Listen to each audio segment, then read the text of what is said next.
My experience of this conference has been quite reassuring in a way, because actually being a member and a partner in the Adeste Plus project, we've been building up a common ground. And it's really good when you come to this point where in the final conference we kind of get back to the basics again and can put it as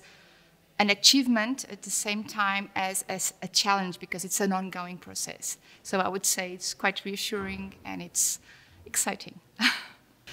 I feel that the blueprint will be a really good toolkit for cultural organizations that want to engage in any kind of change on their approach to audiences. It won't be exactly a manual, so it won't be a magic formula that you would just use,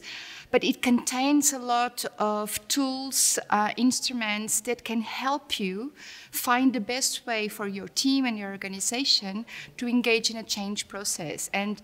think on the way you address audiences in a different way, not only in terms of participatory processes, that's one of the aims, but also in terms of organizational structure and communication, internal communication.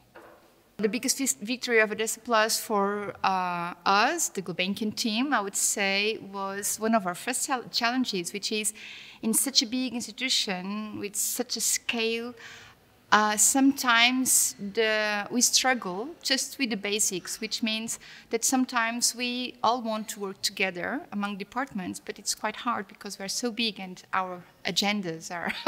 always overlapping things. So one of the biggest victories was to be able to create a team of 6 change makers from different departments that actually work together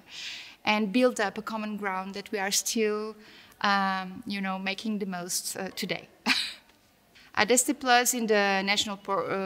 context of Portugal is the kind of project that shows us that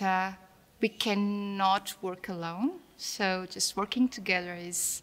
I think it's our biggest power.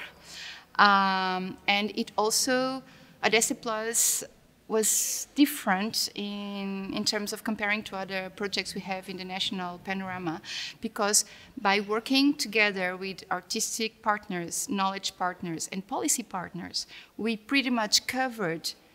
3 major areas to make decisions and make change. Because sometimes you're just with the practitioners, and so change happens, but it cannot contaminate, the policy making. Or we just with the policy makers, and then there's no way to put it into practice. So the Adeste Plus was the kind of project that I believe that in Portugal could help us build up a wider community where these 3 layers of decision making and practice can come together.